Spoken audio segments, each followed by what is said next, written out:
Assalamualaikum warahmatullahi wabarakatuh. Di pertemuan kali ini kita akan membahas mengenai azas kewarganegaraan, yang mana azas kewarganegaraan diperlukan untuk mengatur status kewarganegaraan seseorang.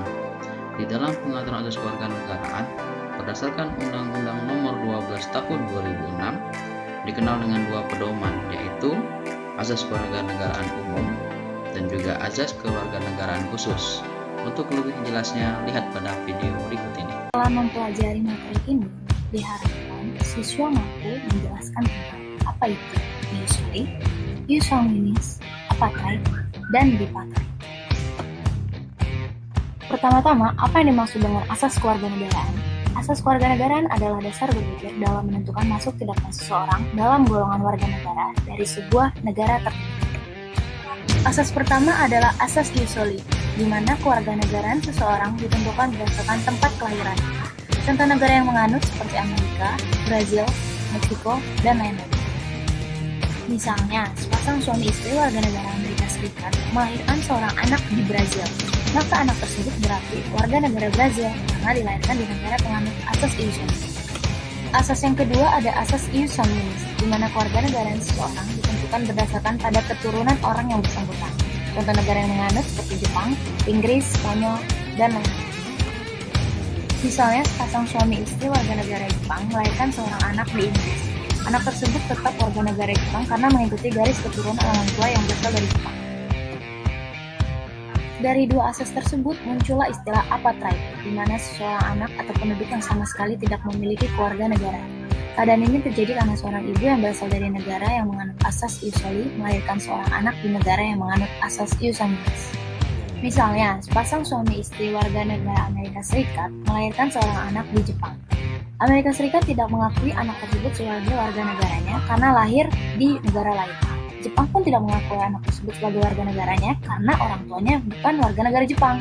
Jadi anak tersebut tidak memiliki kewarganegaraan. Ada juga istilah bipartite, seorang anak atau penduduk yang memiliki dua macam kewarganegaraan sekaligus.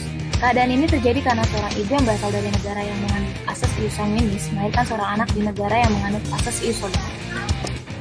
Misalnya, sepasang suami istri warga negara Jepang melahirkan seorang anak di Amerika. Jepang mengakui anak tersebut sebagai warga negaranya karena mengikuti kewarganegaraan orang tua anak tersebut. Tetapi Amerika pun mengakui anak tersebut sebagai warga negaranya karena anak tersebut lahir di Amerika. Jadi anak tersebut memiliki dua kewarganegaraan. Nah, itu tadi tentang status kewarganegaraan umum. Sekarang kita masuk ke status kewarganegaraan khusus. Dalam status kewarganegaraan khusus dibedakan menjadi 8 hal. Yang pertama adalah azas kepentingan nasional, yang kedua adalah azas perlindungan maksimum, yang ketiga azas persamaan di dalam hukum dan pemerintahan, yang keempat azas kebenaran dan substantif, yang kelima azas non-diskriminatif, yang keenam azas pengakuan dan penghormatan terhadap HAM, yang ketujuh azas keterbukaan, dan yang kedelapan merupakan azas publisitas. Berdasarkan dua hal tersebut, yang mana pengaturan azas umum dan juga azas khusus, cara untuk memperoleh kewarganegaraan di Indonesia diatur dalam Undang-Undang Nomor 62 Tahun 1958, yang mana terbagi menjadi 4 hal. Yang pertama adalah karena adanya kelahiran, yang kedua karena dikabulkannya sebuah permohonan yang diajukan kepada negara, yang ketiga karena kewarganegaraan, dan yang keempat adalah karena adanya perkawinan. Berdasarkan perwarganegaraan dari hasil perkawinan memiliki dua azas. Yang pertama merupakan azas kesatuan hukum, yang mana azas ini merupakan hubungan antara suami atau istri yang mengikuti kewarganegaraan istri atau suaminya. Yang kedua merupakan azas persamaan derajat, yang mana dalam azas persamaan derajat ini suami atau istri tetap berpegang pada kewarganegaraannya, namun kewarganegaraannya tetap berdasarkan emansipasi dari setiap orang tersebut. Sedangkan dalam kasus lainnya seperti yang kita lihat, contohnya seperti pemain-pemain sepak bola di Indonesia, yang mana perwarganegaraannya berdasarkan undang-undang ataupun naturalisasi dibedakan menjadi dua sistem.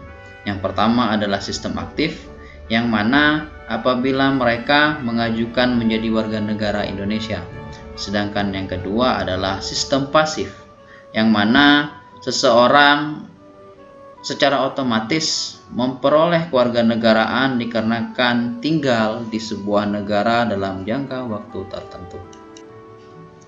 Di dalam sebuah hak dan kewajiban warga negara, terdapat pula hak dan kewajiban bela negara, yang mana pembelaan negara dan bela negara adalah tekad, sikap dan tindakan warga negara yang teratur, menyeluruh, terpadu, dan berlanjut yang dilandasi oleh kecintaan pada tanah air serta kesadaran hidup berbangsa dan bernegara. Selanjutnya adalah azas demokrasi dalam pembelaan negara dan juga motivasi dan pembelaan negara, yang mana semuanya ini sudah terdapat di dalam nilai-nilai Pancasila yang mendasari penyelenggaraan negara Republik Indonesia, yang mana nilai-nilai Pancasila mendasari hak dan kewajiban negara dan warga negara.